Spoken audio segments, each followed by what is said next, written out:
So, welcome to the first of three talks. The Old Testament, the New Testament, and the history of the church. It's a little bit of a hybrid occasion in that it's been live streamed. So, welcome to all those who are live streaming, and welcome to everybody here.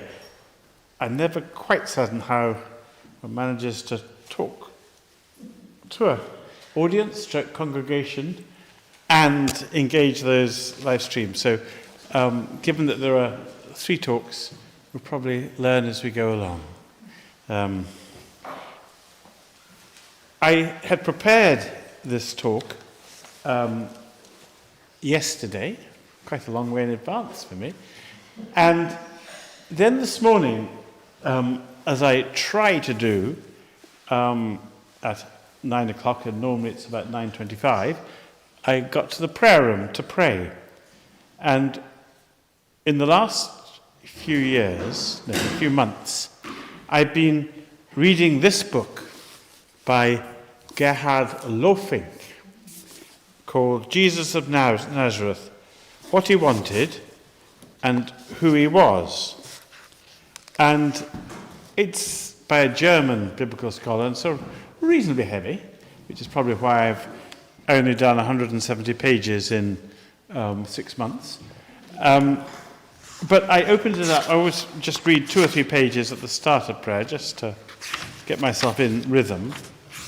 And lo and behold, this chapter that I opened this morning at 9:25 was entitled Jesus and the Old Testament. And in 4 pages, he said things that I'd never really thought through at all. And I was going to go the sort of obvious route, or so it felt, of history, geography, and the books of the Bible. But I decided instead to begin by just looking at how Jesus viewed the Old Testament. We've got a photocopy of the relevant 4 pages, which will be given out at the end, and there'll be different pieces of paper coming your way. And hopefully online you'll be able to see the maps that are coming at least, and you can, if you let us know, we'll email you the other documents. Jesus and the Old Testament. The first thing to be clear about is that Jesus would never have referred to it as the Old Testament. In fact, at the time of Jesus, the Bible wasn't defined in the same way as it was later, where both the Jews and the Christians decided what was in the canon of Scripture. The Pharisees, at the time of Jesus, had already played a decisive role in saying what they believed were the books of Scripture. And the Sadducees also had their idea, which was much less just the 5 books of the Torah. In his time, what Christians called the Old Testament was simply called the Torah, that's the first 5 books, the prophets, and the other books. One book, the book of Sirach, originally written in Hebrew and composed around 190 BC, the grandson of the author translated into Greek, and he began, "Many great teachings have been given us through the law and the prophets, and the other books of the ancestors that followed them. And for these we should praise Israel for instruction and wisdom." So at the time of Jesus, There was the Torah, the prophets, and the other books. But nobody had defined, well, that's the Old Testament or our Testament. So what was Jesus' relationship to the Torah and the prophets and the writings? Or how did he live with Scripture? And this was something that I just had never really thought about. He probably knew a lot of it by heart. There's a passage that the pious Jew was supposed to say each day, the Shema. These words must be written on your heart. You shall cause your children to repeat them. In other words, you've got to learn these by heart. And the children will have learnt from the way their parents prayed, which would be in the practice not just of the Holy Family, but of many families in Israel. So Jesus knew crucial passages from the Torah and the prophets by heart. And probably all the Psalms and some wisdom literature. How was it possible to know so many texts by heart? Well, it was very different to now. It was an oral culture. And according to Lofink, there were universally practiced mnemonic techniques, ways of remembering things. And the texts were shaped so that they could be more easily remembered. Remember, as Lofink says, they weren't crammed, people's minds weren't crammed with media garbage. In other words, everything that we see on television and social media and the like. There were very few texts, and they treasured their scriptures. And I'll come back to this, but the New Testament quotes what we call the Old Testament. 35% of the quotations come from the Torah. That's the first 5 books, Genesis, Exodus, etc. 24% comes from the Psalms. When I gave a few talks on the Psalms a couple of years ago, it suddenly made me aware, gosh, there's so many parts of the New Testament that quotes the Psalms. 22.5% comes from the book of Isaiah.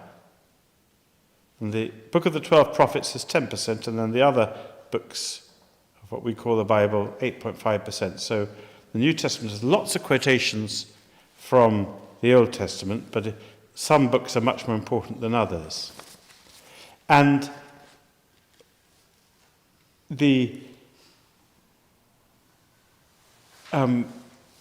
what would Jesus do when he was praying alone, as we know that he did? Well, he'd probably be reciting the Psalms, which he knew off by heart. When he said, my God, why have you forsaken me?" on the cross, in Mark's Gospel and Matthew's Gospel, that's the first line of one of the Psalms that ends with trust in God. So at the most awful moment of his life, he's able to quote the Psalms because he knows them off by heart. So he'd be praying alone, and through them have entered into deep wordless conversation with his Father. And when the Torah was recited in the synagogue service, and then the prophetic books were used as commentary, Jesus would have heard in public what he'd already learnt by heart as a child. And then I'm not going to read it all out, but what did Jesus learn when he heard Scripture recited or spoke its verses for himself? And then there's 6 paragraphs which sort of sums up Jesus' worldview, steeped as he was in the Scriptures. So, what am I trying to say in all that? Because it really hit me this morning. If you're going to look at the Old Testament and talk about the Old Testament, for a Christian, it's worth starting thinking, what did the Scriptures that Jesus knew mean to him? And how did it influence him? And the rest of the chapter goes on to say it influenced him enormously. So Jesus was who he was partly through being steeped in the Old Testament. And that is as good a reason as any for trying to understand or having a context for the Old Testament. I think at different times, hopefully, we'll stop for one or two questions. But I'm going to do a little bit of history, surprise, surprise, a little bit of geography, and then go on to the books. The first book of the Bible is what? Genesis. Literally, the book of beginnings. It does not contain history, even if it might be presented as history. It rather contains many parable stories and myths, not in the sense of something false, but in the sense of expressing certain truths, but in story form. It begins with two very different accounts of the creation. God creating the world in 7 days. A very cosmic God. And ending with man and woman, he made them. And then we have a very different type, because of creation account, the Garden of Eden. And a very much more sort of human God who goes down to talk with Adam and Eve in the evening of the day, and they're hiding and because they're naked because they've eaten the tree of knowledge. But what it's trying to say, I think, the early part, is that God is a creator. He made human beings in his own image. He made man and woman equal. And he gave us free will so that we can accept or reject God's love. And then you get various other stories, Cain and Abel, and Noah, and the first covenant. Covenant is one translation of the word testament. Covenant, testament are the same thing. The old covenant between God and the human race. And you have all these people with extraordinary ages. Methuselah gets to 975 or something like that. In the culture of the time, what it's trying to say is that if you were a good person, you lived a very long life. And gradually the lives get shorter. So we have prehistory. And halfway through the book of Genesis, we get to the first possibly historical figure, Abraham. Can everybody be given, behind you, Mary, there's important Old Testament dates. I'm going to take us through this a little bit. And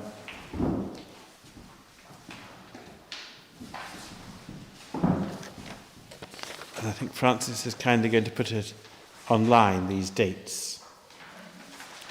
For me, if you take anything away from tonight, I hope you'll have a sense of the different phases of Old Testament history, with three massive ones.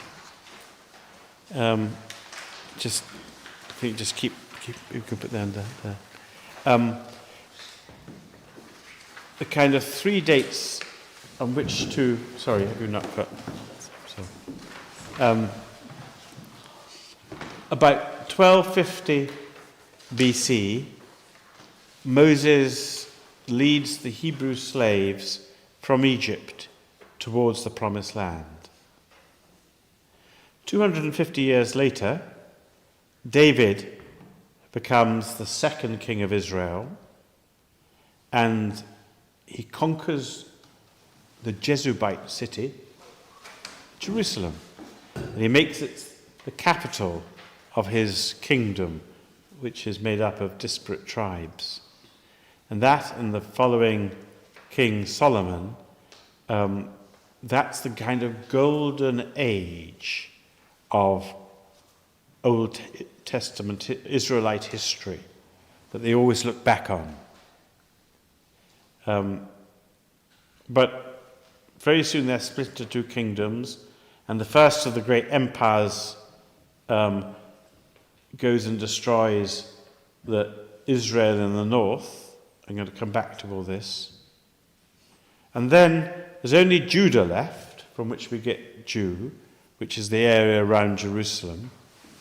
So probably it's fair to say they're Israelites till about 722 with the destruction of the northern kingdom, when only the Jews from Judah are left. And 587, the second great empire, the Babylonians, destroy Jerusalem and take the Jews into exile. The famous psalm that became a pop song, "By the rivers of Babylon, there we sat and wept." Eventually, another empire, the Persian Empire, allows the Jews in exile in Babylon to go home, and they have a pretty rough time and rebuild the temple, but it's nothing like what it was.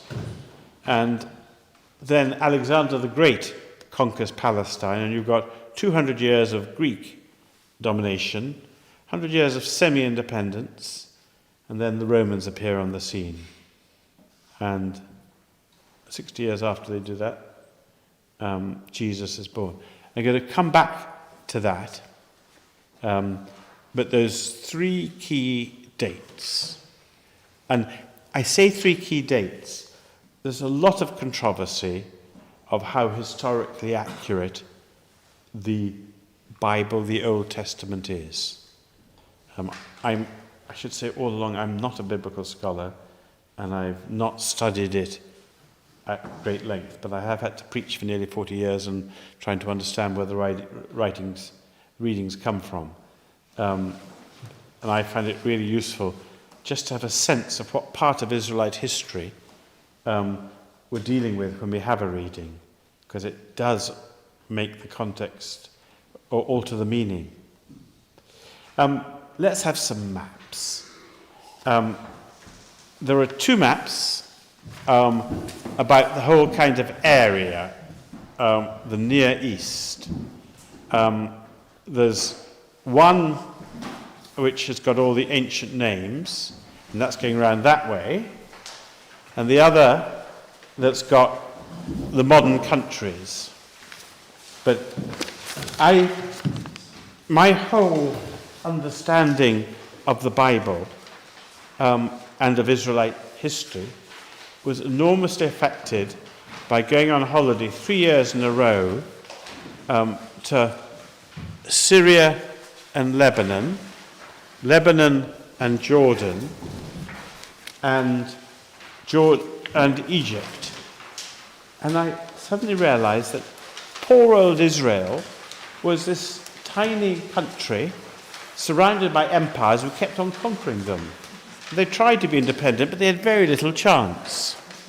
And one of the things I struggle with is the way that it's always supposed to be because of their sins they're conquered.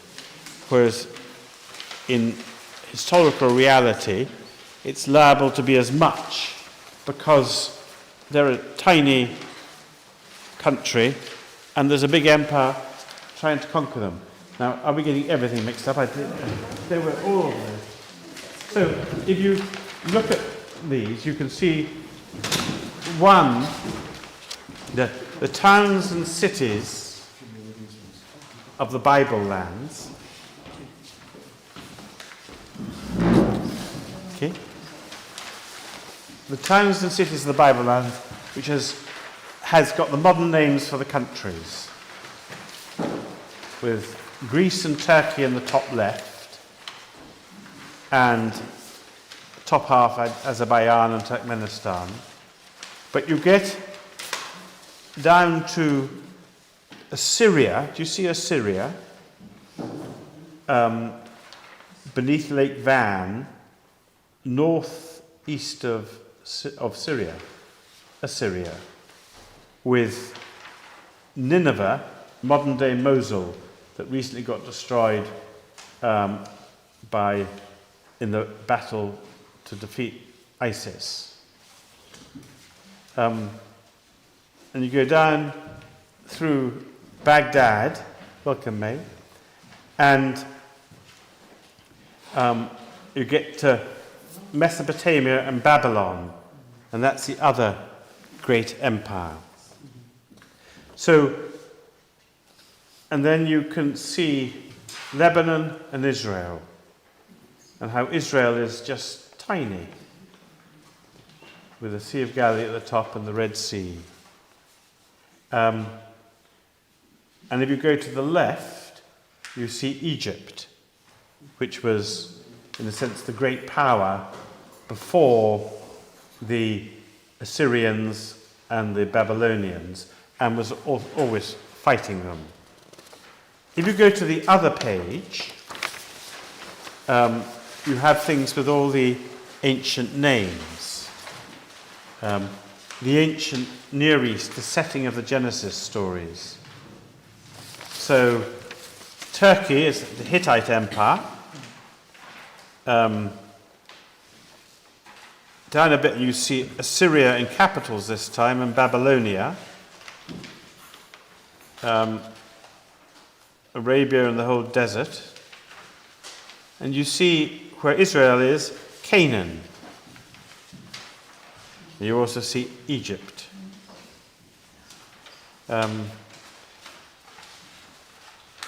On that map, you see Abraham and his journey. He starts off in Ur of the Chaldees, which is almost in the middle of the thing, slightly to the right and slightly down a bit. And he makes a journey up to Haran, and then he turns south again, and he goes to Egypt, where he'll pretend Sarah is his sister, his wife Sarah is his sister, and I think he then comes back to what we call Israel, but was Canaan then. So this is this nomad who has no children, legitimately, and who sets off on this long journey, being promised that his descendants will be as numerous as the stars of heaven. And possibly there's some historical link with Abraham. And Abraham, then we have the time of the patriarchs, the next 200 years. Go back to your Old Testament dates.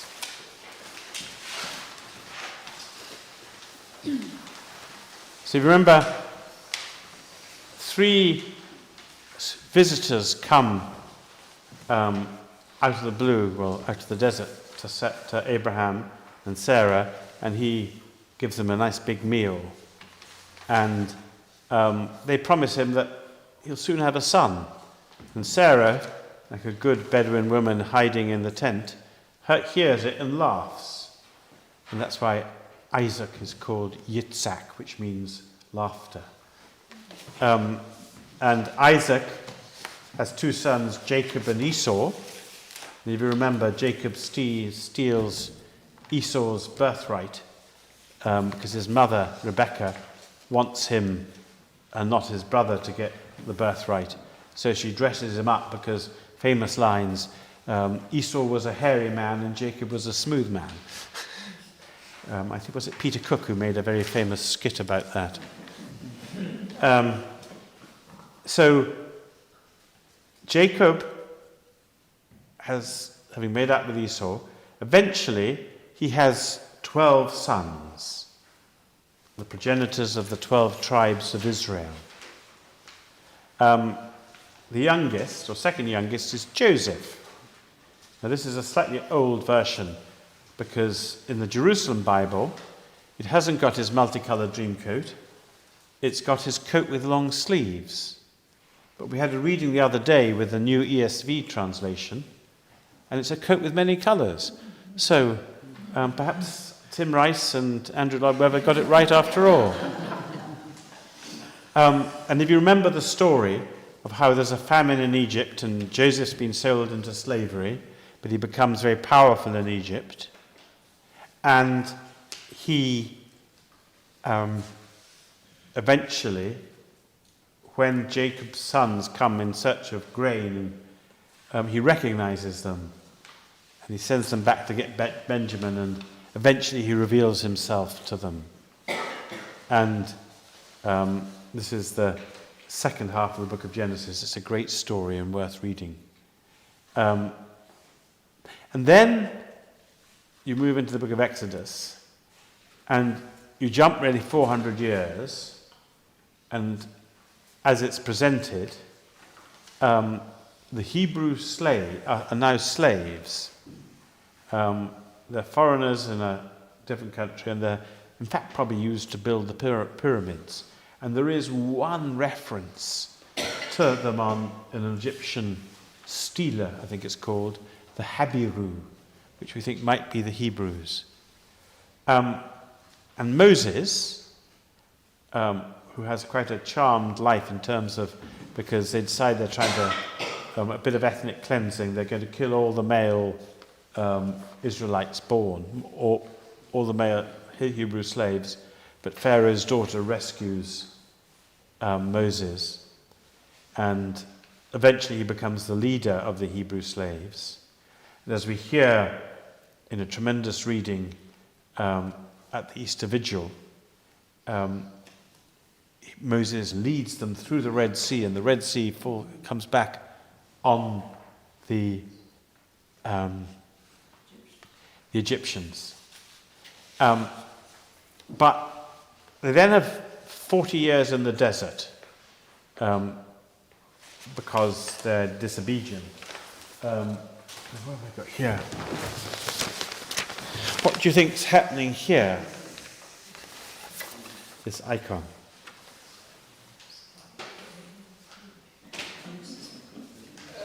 What's happening here? You're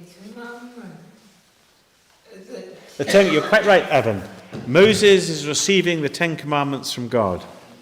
I got this from St. Catherine's Monastery in Sinai. It's an early icon. In the iconoclast controversy in the Byzantine Empire, many early icons were destroyed, but because St. Catherine's Monastery was too far away, they kept the early icons, so the only early icons in the world really are at St. Catherine's Monastery. And this is one of the early ones, Moses receiving, not the original, it might be said, but they've got a slightly chaotic library, and I was allowed round it. And there was a kind of an early copy of John's Gospel in Greek just lying there, kind of thing. It's the most remarkable place. It's also got an autographed letter from Muhammad that gives them permission for being there. And there's a mosque in the middle of the monastery, but that's all another story. This is the other little one which can be passed around. Moses removing his shoes and sandals in with the burning bush. So, because of the disobedience of the Israelites, Moses is told he's not going to be allowed to lead them into the promised land. And he goes up Mount Nebo or Mount Pisgah and is able to see the promised land, and then he dies. There'll be no idea, there's no grave. So it's Joshua who leads them into the promised land. And again, some modern historians really question whether all this really happened and whether the Israelites conquered Canaan, or did they settle and mix with the local inhabitants, which is quite possibly what happened. But every nation has its own self-identity and history, and so the Israelites view the 12 tribes of Jacob as having come into the land and conquered it. The Phoenicians arrived from Tyre, and Carthage, and they're a great sea power. and they become the Philistines, who Goliath comes from. And so you have the Israelites entering the Promised Land about 1200. And then you have what's called the period of the Judges. I'm going to link this up with various books of the Bible. And the Judges are actually sort of war heroes who defeat some of the people in the surrounding areas. So we've got another map covering these 200 years. When Israel doesn't have a king, they say that God is their king. So the next map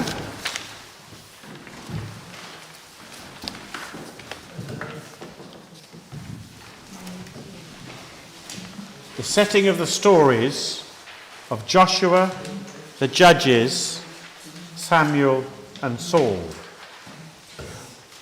I'm going to just go through the history, by the way, and then people have a chance to ask any questions, and then we'll be starting to look at the books of the Bible and how they fit in with the history. All okay, Francis? Are we keeping it? That's great, thank you. So you see, the setting of the stories. Hopefully everybody's got one just about now. And obviously, you're not going to take everything in with all these pieces of paper, but they hopefully will, when you go away, you'll spend the next week studying them, of course. So you see the 12 tribes of Israel in different parts of Canaan. With Asher and Zebulun and Naphtali and Dan, most of whom you'll know from, if you're a fan of Josie and the Amazing Technicolor Dreamcoat, it's one of the lyrics. In some of the Old Testament readings, Israel is referred to as Ephraim, which is one of the tribes. And you see, bottom left, there's Judah.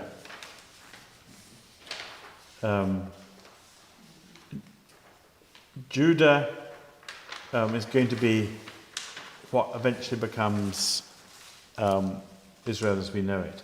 There's only Judah left, but it's just one of the tribes there. And you can see also on the right-hand side the traditional enemies, the Edomites and the Moabites and the Ammonites, who get quite a hard time in the Psalms and in some of the prophets. But it's a pretty difficult existence for them. By this time, by the way, they're beginning to become less nomadic, and they're settling down, and so towns begin to happen.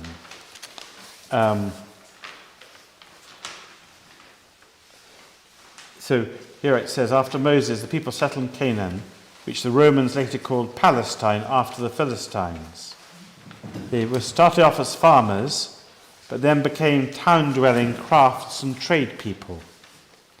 And the tribal organizations began to break down because the people were living in towns.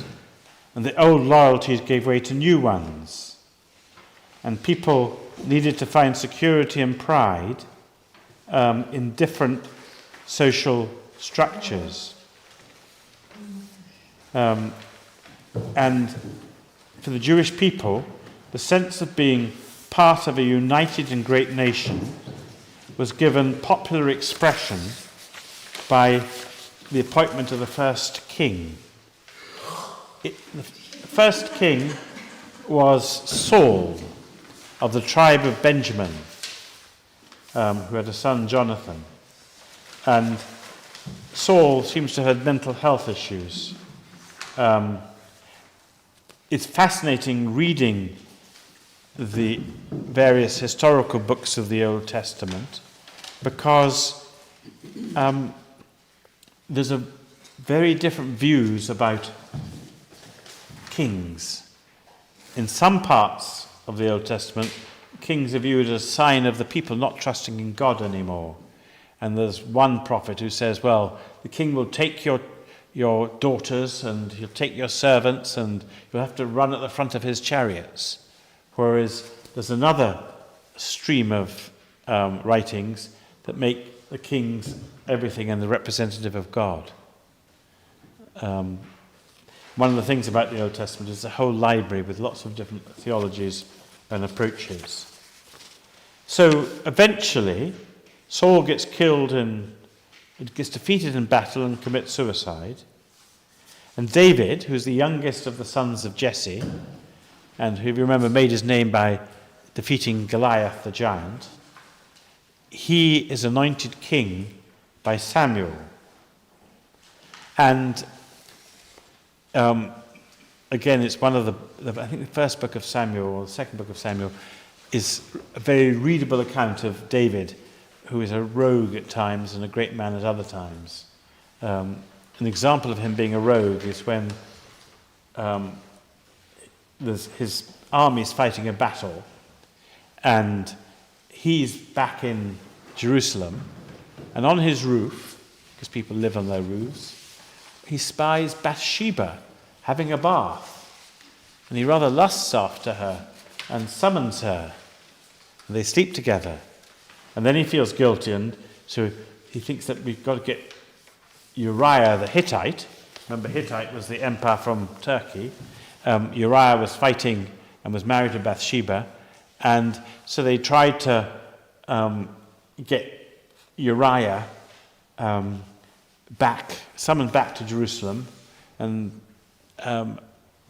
David gives him a nice drink and then says, now you go home to your wife, hoping that things will happen. But Uriah is a loyal soldier, and you don't have sex when you're fighting wars. So he just goes to sleep in the king's palace. And so David sends him back to the front and ensures that there's a strategic retreat when he's at the fighting and he's killed.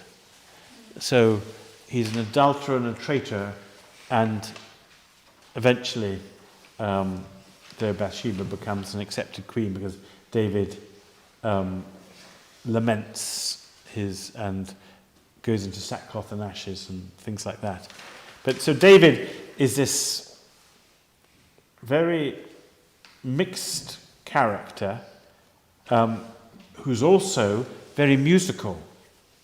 And traditionally, he's viewed as writing all the Psalms. In fact, we don't think that now. But there's one lovely bit where they win a battle and the soldiers come back, and David, in only a loincloth, dances in front of everybody. And Michal, who's Saul's daughter, who he's married to, she looks down her nose at David. There's lots of human stuff in the Old Testament. So David eventually dies, not before his son has rebelled against him, Absalom, and been killed. And there's another fabulous passage which I heard in my first week in seminary. Absalom, Absalom, my son Absalom. And there's this line where, although David's soldiers have won, the soldiers come slinking back like soldiers who've lost a battle in war. So David becomes king and eventually dies, and his son Solomon becomes king after him. And you'll be pleased to know we've got another man. Actually, not quite yet. No, that's going to come after that. Solomon builds the temple in Jerusalem and builds a palace for himself and makes alliances with lots of foreign kings with marrying their daughters and the like. And they introduce foreign gods, and eventually Solomon has a rather unhappy ending. But the Queen of Sheba comes to visit him, among others. That's somewhere deep beneath in Ethiopia. So that's the golden period.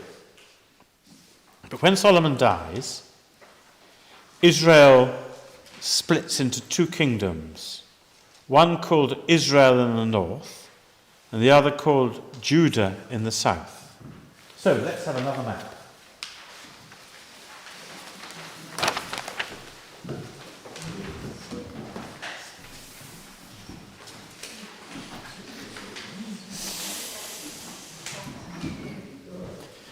Here you have the divided kingdom.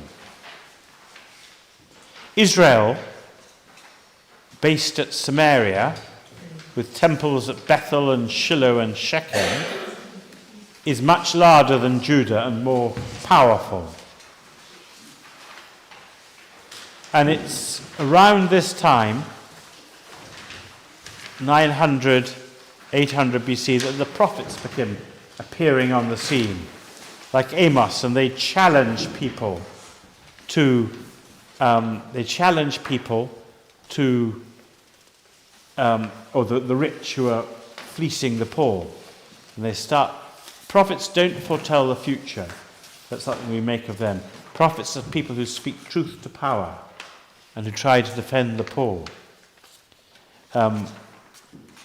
You see the capital is at Samaria. By Jesus' time, the Samaritans are viewed as heretics, if you remember. And that's why the story of the Good Samaritan is so startling, because he's the baddie. It's like the good Muslims say, in the kind of our context. Though hopefully we are now much more friendly with each other. And the problem is that in the year 720, the Assyrian Empire destroys the kingdom of Israel and ethnically cleanses the area, sends in lots of settlers, and that's how you get a bit of a hybrid religion that the pure Jews look down on. It's the first of the two major destructions, when Samaria and the kingdom of Israel is destroyed by the Assyrians, leaving only little Judah. And Judah survives another 130 years, but then the Babylonians have started defeating the Assyrians, and they conquer Judah and Jerusalem. And it's absolutely traumatic for the nation of Judah, because there are three foundations of their faith: the temple, the monarchy, and the land. The temple is destroyed, the king is killed, and the land is taken over by the enemy. And many of the leading citizens are led across the desert to Babylon, miles and miles away. If you go back to your first map, you can see sorry, that might cause chaos for you. You can see it's a long journey. And they're in exile there for 50, 60 years, and in fact lots of them stay there. By the way, Christianity was probably able to spread in the way it did because there were little pockets of Jews in communities all around the Mediterranean, because they'd been conquered and they'd ended up, a lot of them in Babylon, a lot of them end up in Alexandria. There were 1 million Jews in Alexandria. And so, because there are Jewish communities, people like Paul can go and speak to them. And that's why, one reason why Christianity is able to spread, because there's a kind of core of Jews who are open to the message that Paul gives. But by not a majority, but enough. So, near the end of the history, Cyrus of Persia modern-day Iran, then conquers the Babylonians and says to the Jewish exiles in Babylon, you can go back home to Jerusalem now. Lots don't, but some do. And they find the place in ruins. And it's a pretty difficult time. They build a temple, but it's nothing like the first temple. And it's around this time that the first books of the Bible are put into their present written form. They probably started being written down about 400 years earlier, but they become more definite. So you then have another conquest. You have Alexander the Great from Macedonia in northern Greece, conquering Palestine and then going the whole way through to India, but then dying.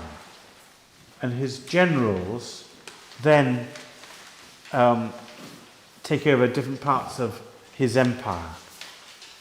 So what's called the Greek period begins, and Greek culture becomes dominant, except in Palestine where the Jews defend themselves. So this is the final map, well, almost the second last map. 4 empires, which should take us from 700 to 200. You can see why they were longing for a Messiah, because they'd had empire after empire. So the 4 empires which are coming your way, so to speak.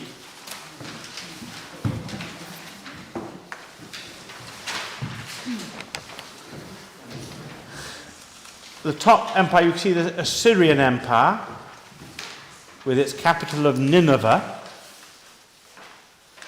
the modern-day Mosul, one of the oldest cities in the world. And then they're conquered by the Babylonians.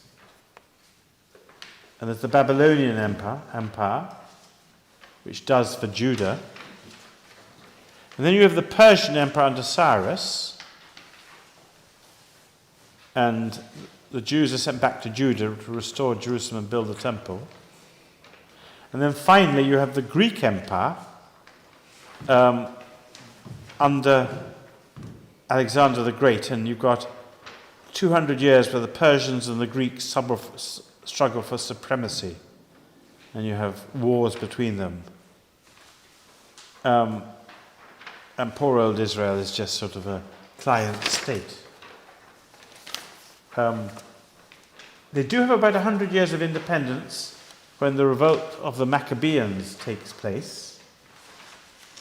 It's sort of between 167 and they defeat the Syrian overlords. But then in 63, the Roman general Pompey comes and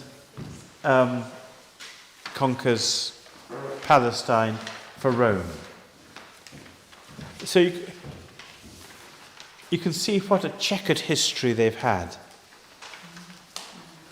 You've got probably 1,200 years of actual history with the Exodus, the conquest of the land, and the period of the Judges,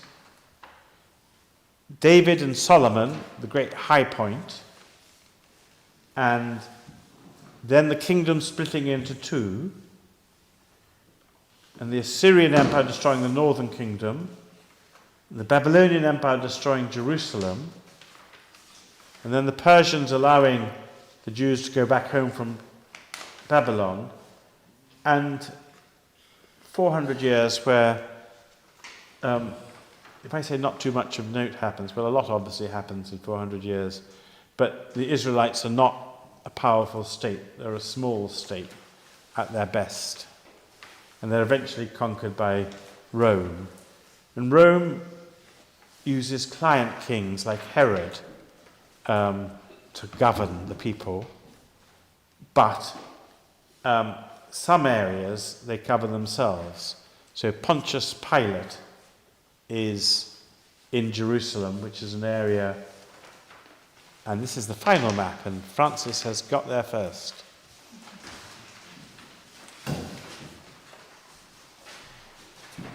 And this is the Holy Land of Jesus' time.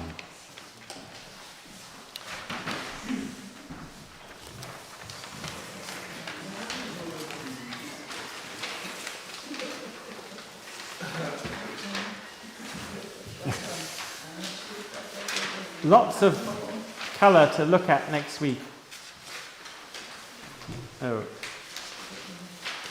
Is there a spare one there? We seem to be a bit short of them. Sorry. You might have to share this, yeah. So this is the Holy Land as we know it, from Jesus' time. Judea in the south, Samaria and the hated Samaritans, Galilee of the nations as it's called in the north. You can see Nazareth and the Sea of Galilee.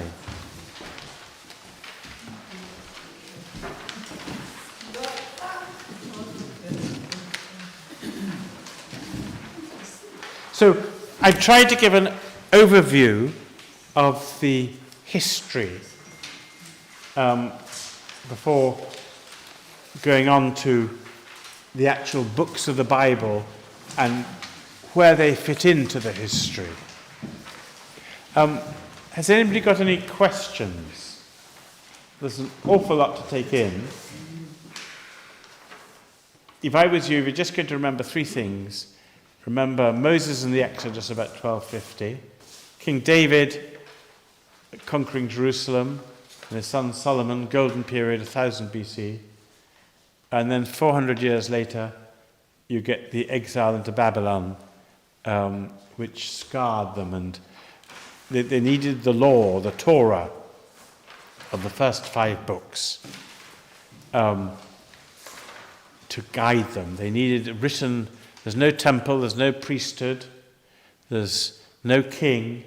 So they've got to find how to live, and they've got to retain their culture and identity, which is one of the things the Jewish people have done so brilliantly down through the centuries.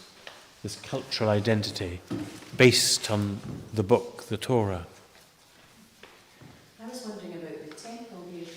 It says about the second temple being built in 515. Was it destroyed again? Because now it was rebuilt by Herod further, and so it was a magnificent building in Jesus' time.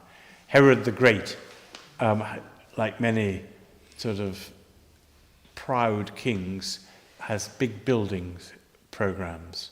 And it's quite possible, for instance, that Jesus with his dad, Joseph, worked as teknon, carpenters, in 2 of the big cities that were part of Sepphoris and Tiberias in Galilee, which are part of Herod's building works. But the temple will then eventually be destroyed in 70 AD, with Jerusalem, the whole city, destroyed, when the Romans have enough of Jewish revolts. And we are left with the Wailing Wall. Any other questions? Or the driving force behind all these invasions and empires, is it just trade, or is there more to it in terms of why are they so unfortunate?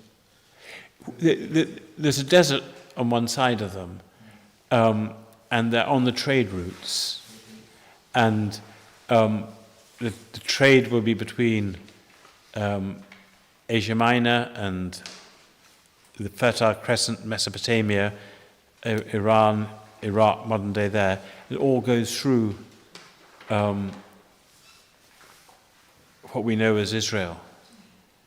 So any power wants to control Israel because good communications require being able to go through it. And empires at different times in history, power dominates. Any other questions at the moment? How are we doing? We've got probably half an hour left, if that's okay, just to look at everybody to look at their Bibles. And we hope those joining online, you've got a Bible yourself that you can look at. Because having tried to give you a sense of the history,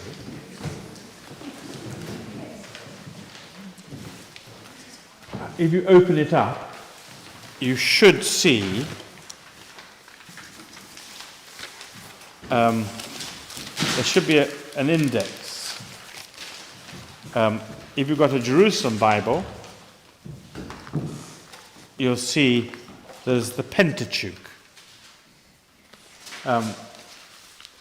That's the Torah.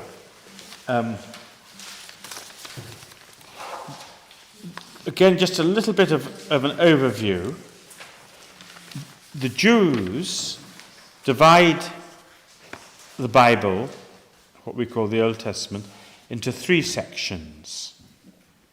The teaching, the Torah, that's those first 5 books.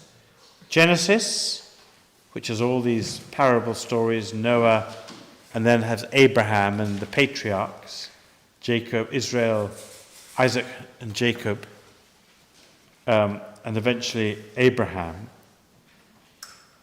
Then you've got Exodus, which describes the journey from the escape from Egypt and the journey to the Promised Land. You've got Leviticus.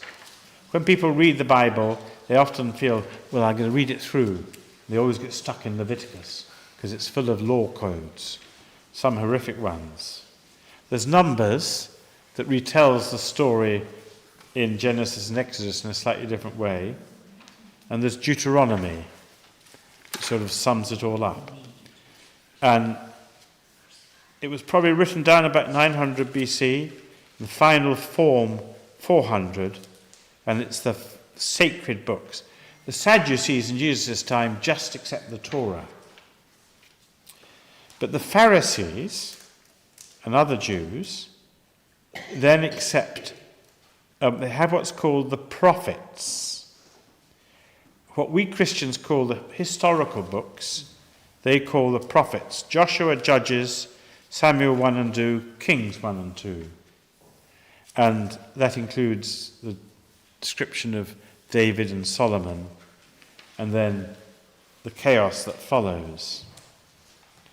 And then there are the later prophets. Isaiah,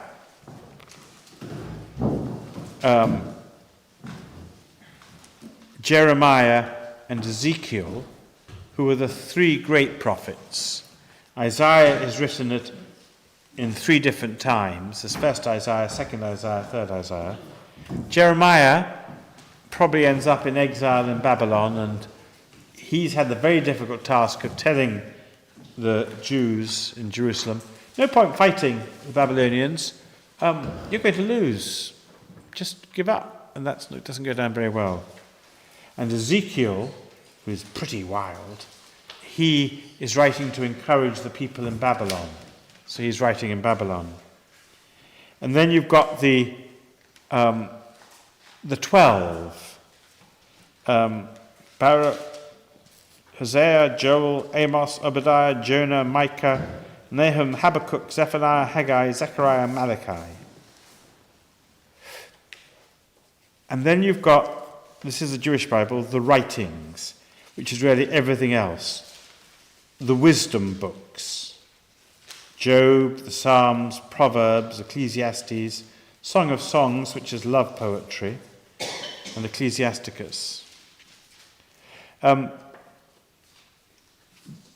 Because of the great dominance of Greek culture and the way that, for instance, there were 1 million Jews in Alexandria,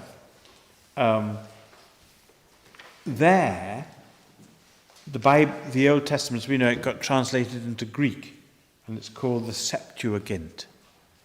And that was the Bible that many people knew. There was a legend, Septuagint means 70, and that 70 translators all translated it, and they all came out with the same translation. So,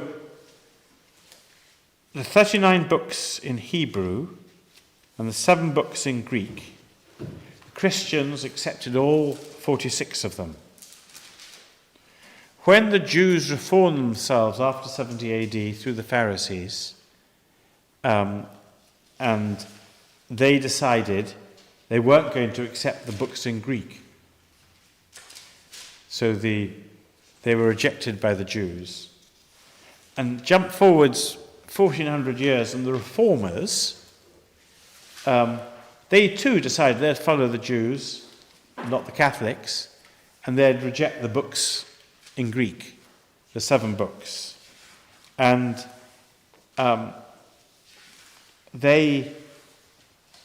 that's why Protestant Bibles are different from Catholic Bibles. And you'll find Protestant Bibles have something called the Apocrypha, the hidden books. The 7 other books are put at the end. So the later books, often written in Greek, included in the Catholic Bible, eventually rejected by the Jews, and rejected by the Protestants, although they will now include them. So that's why the Catholic Bible and the Protestant Bible are different. And as you can see, there are lots of different translations of the Bible. We've moved from the Jerusalem Bible, this is a 1960s translation, to a more recent one, the ESV, which is actually evangelical in origin from the States. And whereas the different ways of translating and dynamic equivalence was in vogue, so that you don't stick rigidly to the sentence structure, but you try and translate it into language that people can understand and use. Whereas the purists are now saying no, and the ESV reflects this, let's stick as close as we can to the original Hebrew. And that's why, though I still don't know why we've got the coat with long sleeves has become the coat of many colours. So,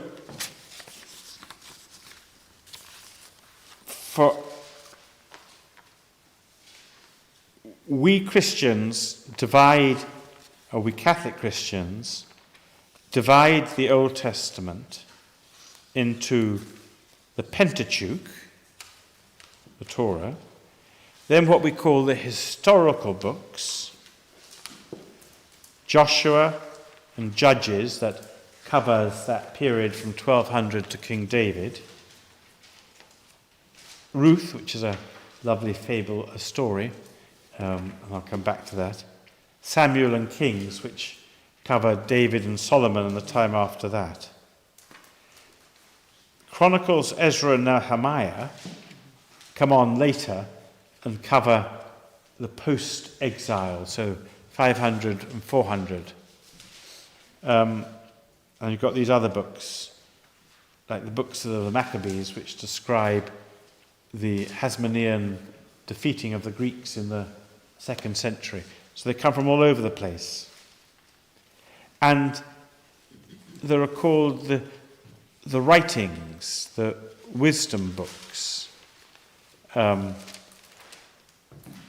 which they're a whole mixture. Some are proverbs, some are psalms, which are really temple songs to be sung in the temple, of lament sometimes, of praising the monarchy. And we Christians still use the Psalms in our prayers and our Mass. And the wisdom books, like Ecclesiastes. Ecclesiastes, the writer, is a real cynic. There's a beautiful passage that we often use. There's a time for this and a time for that. A time for loving, a time for hating, a time for peace, a time for war. He also is responsible for the phrase, there is nothing new under the sun. He doesn't really think there's any point in trying to be good, because nothing's worth the effort. So you have all these different kinds of books. And you have got the prophets. You've got the 3 major prophets, Isaiah, Jeremiah, and Ezekiel. And you've got these short books, like Hosea and Joel that we always hear on Ash Wednesday, and Micah. And I'll come back to that.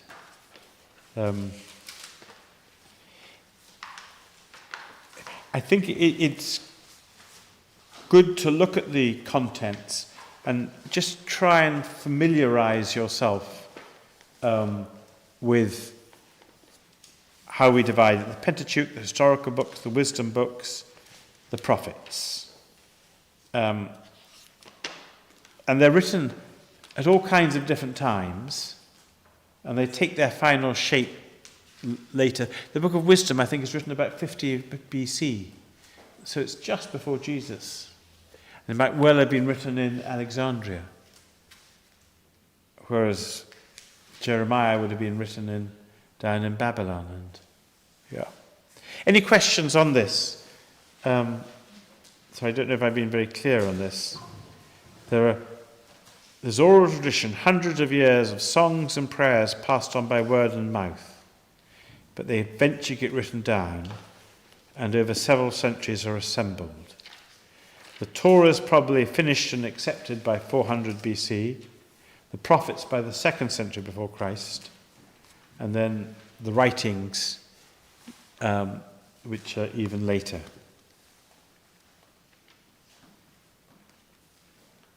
Any questions, thoughts? Am I confusing you all? What were the 7 books in Greek? The 7 books in Greek, if I remember rightly, there's the Book of Wisdom, Ecclesiastes, Ecclesiasticus, the Song of Songs, the Maccabees. I'd have to look that up. If some of you will have if you've got a Protestant Bible in your hands, now, Danny, can I see what the New International? Yeah, that will give you. Yeah.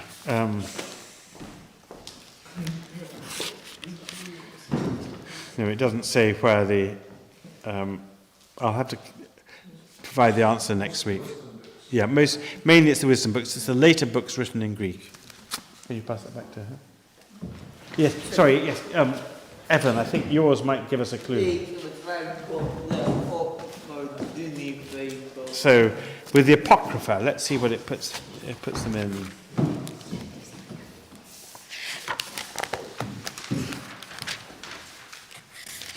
So, I mean, there's so much taken, but remember what I said at the beginning about Jesus is steeped.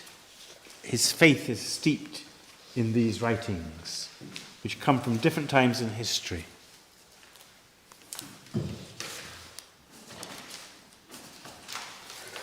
Ezra and Nehemiah and Maccabees seem to be, yeah.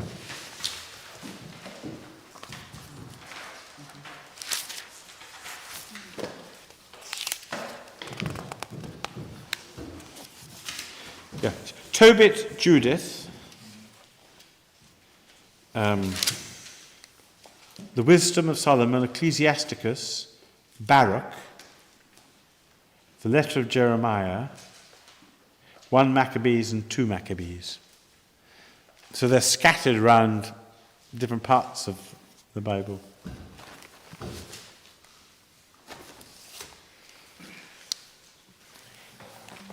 Any questions or thoughts?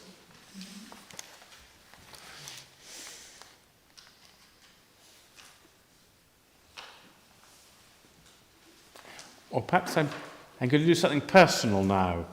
I'm going to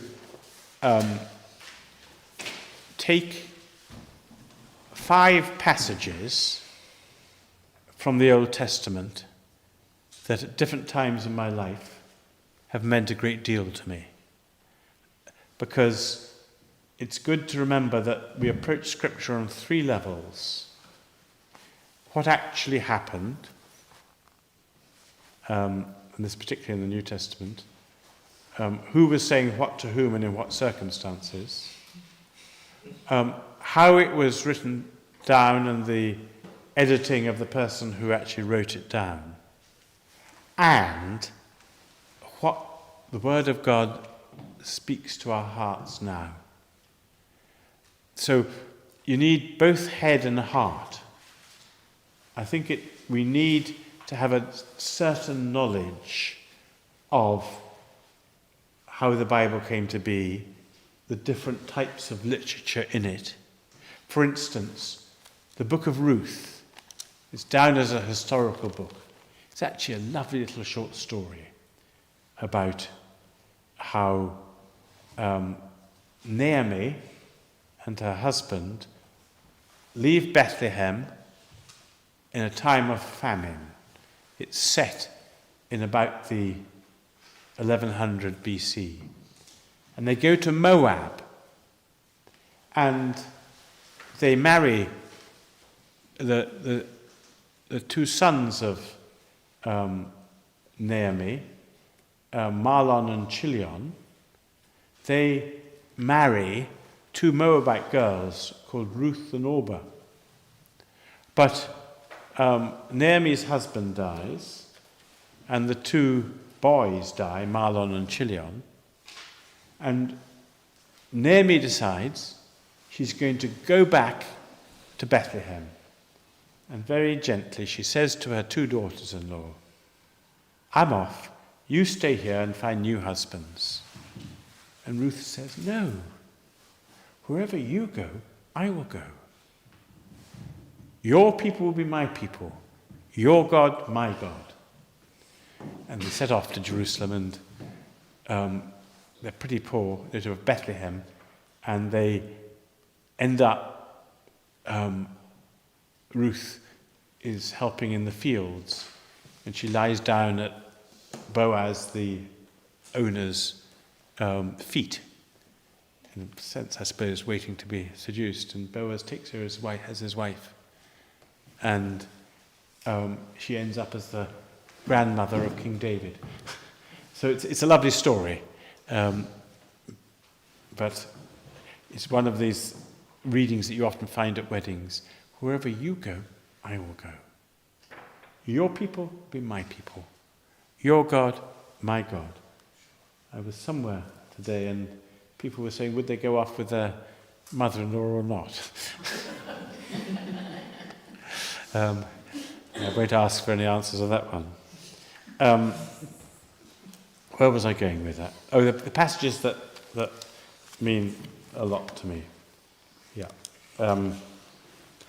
When I was about to go off to seminary, and my Northumberland friend, Bernard, who writes in the newsletter each week, he, let's find it, Deuteronomy.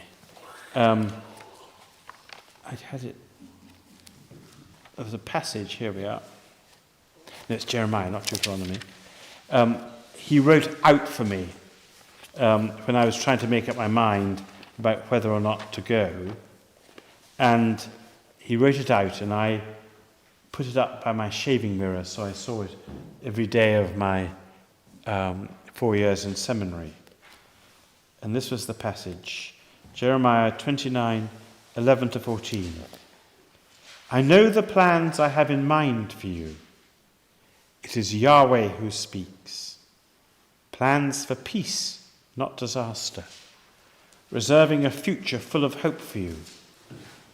Then when you call to me and come to plead with me, I will listen to you. When you seek me, you shall find me. When you seek me with all your heart, I will let you find me. When you seek me, really sort of trying to get myself genned up, sort of enthusiastic, and let's really trust in God. And then, my second year in the seminary, you got something called candidacy in the first year. And I was given that with the 17 people in my year. In the second year, there was lectorate and acolyte, two lay ministries, which are part of the road to priesthood. And from my point of view, out of the blue, I was told no. Everybody else is getting them, you're not. You're just out a little bit too much. I was rather enjoying Rome. And it was pretty humiliating and a real blow to my pride, but it was really good to get a kind of challenge at that point in my life. And I had one very good friend, a Canadian called Greg, who is 70 today, and I tried to ring earlier today. And he had previously been in a religious order, and he had been asked to leave. And somebody had given him this passage, Sirach 2, 1-6. My son, if you aspire to serve the Lord, prepare yourself for an ordeal. Be sincere of heart. Be steadfast. And do not be alarmed when disaster comes. Cling to him and do not leave him, so that you may be honored at the end of your days. Whatever happens to you, accept it. And in the uncertainties of your humble state, be patient. Since gold is tested in the fire, and chosen ones in the furnace of humiliation. Trust him, and he will uphold you. Follow a straight path, and hope in him. And it just really spoke to my heart then. Quite separately, because I don't think it was something that I showed him, my father had come across this, and he chose it as the first reading at his funeral. So it's something that means a lot in our family. And this is from the book of Ecclesiasticus, also known as the book of Sirach. Some books have two titles. And it's one of those ones that was written in Greek. They were written in Hebrew originally by Jesus ben Sirach. And then his grandson translated it into Greek. And that was the thing I quoted at the beginning about the Torah, the prophets, and the other writings. And so 200 BC, 2,200 years later, its message remains powerful. And this one is a passage that many people will know. When, in 1985, after being ordained deacon, I spent the summer months in the cathedral, and then I went off to India to visit my Tibetan friend Pema and to go back to the school where I'd taught at in the south of India. And my uncle, my priest uncle, Jock, was just leaving St. Ninian's, where he'd been for 9 years. And he came down to my parents' house having left, a bit tipsy after brandy and chocolate cake for 11s before he left for the last time. And he was a kind of a broken man who finally realized that he was loved, because he always had problems with feeling that he was unlovable. And we had a rather moving encounter. And he then went off to see Henry McLaughlin, who was recovering from hepatitis in Florida. He was working in Salvador, and I went off to India. And when I was in India, he died, and they couldn't find me, and so he was all dead and buried. And finally, my mother tried to ring this Church of South India Presbytery where I was staying, and for some reason I answered the phone because I was alone in the house, and it was my mother saying, I thought my dad had had a heart attack that year too, so I thought it could be saying he'd died, but in fact it was my uncle had died. I put the phone down, aware that I'd just been ordained deacon. I was rather hoping my uncle would be around to see me into the diocese kind of thing, and so rather disconsolate, empty in this house. And he'd given me a book for my diaconate a couple of months earlier by Donald Daw called Spirituality and Justice. And he'd written in it to JJHD from JDHD, may you always act justly, love tenderly, and walk humbly with your God. And this is from the prophet Micah. He was up at the cathedral for a long time. What is good has been explained to you. This is what Yahweh asks of you. Only this, to act justly, to love tenderly, and to walk humbly with your God. In some ways, the whole of the Old and New Testament is summed up by that. To act justly, to love tenderly, and to walk humbly with your God. I think there was one other I was going to offer you when I was writing my notes.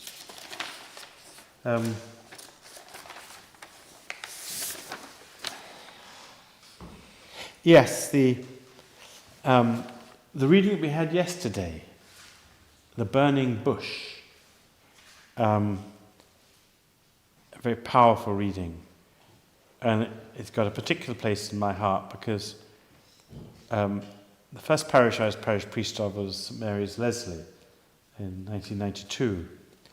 I was there for 12 years, and in 2003, by which time I was living at the other of the churches, St Paul's, Glenrothes, I got a telephone call from the caretaker of the parish house who said, "Your church is on fire." There was this arson attack by a soldier who had deserted and who had scrawled Marilyn Manson lyrics across the altar and who then set it on fire. And it's a real violation when something like that happens for a community. And we got tremendous support from the local ministers and people.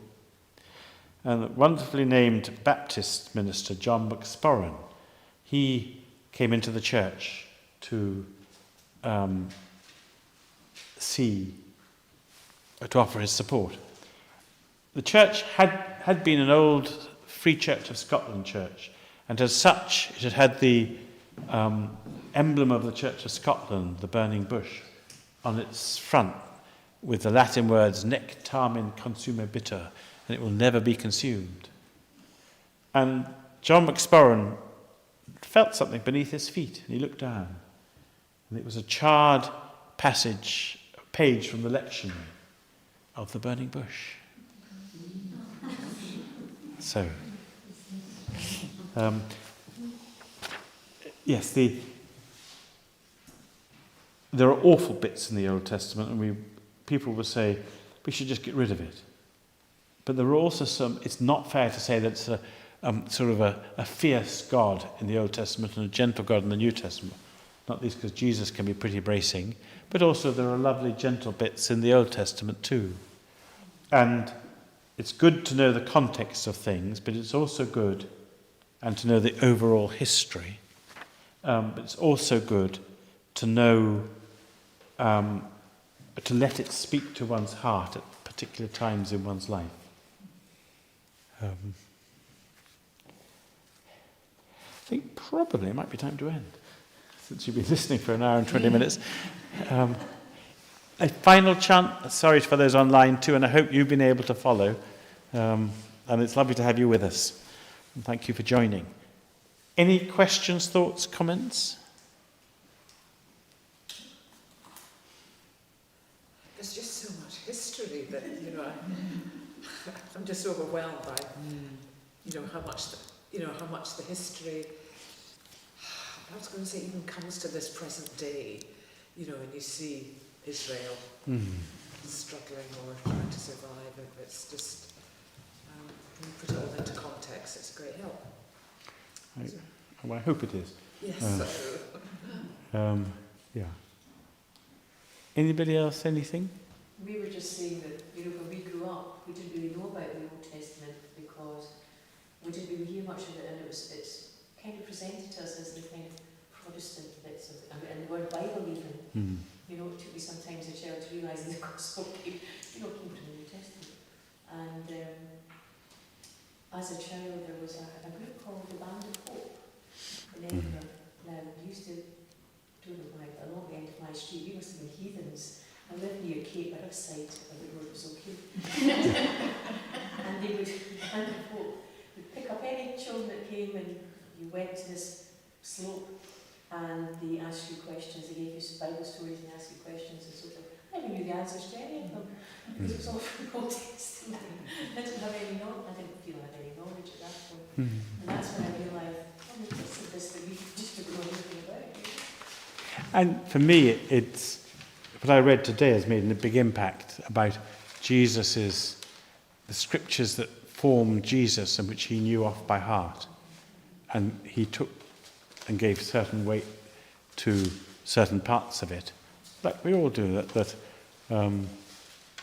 And he took he had a real concern for the poor. And there is this incredible strain running through the Old Testament of concern for the widow and the stranger amidst all the nationalist stuff and violence and the like. And he was formed. He was a Jew formed by his scriptures, by his family who was steeped in those scriptures. Shall we conclude there? To give you a chance to pick up your papers and get them in order. But the maps are trying to give you a kind of picture of different things at different times. The big Near East picture, but also the Israelite picture. I never knew sort of when are the Jews Jews and when are the Israelites Israelites and when are the Hebrews Hebrews, Hebrew slaves. And they start off as the Hebrew slaves, become Israelites, and eventually are left as Jews.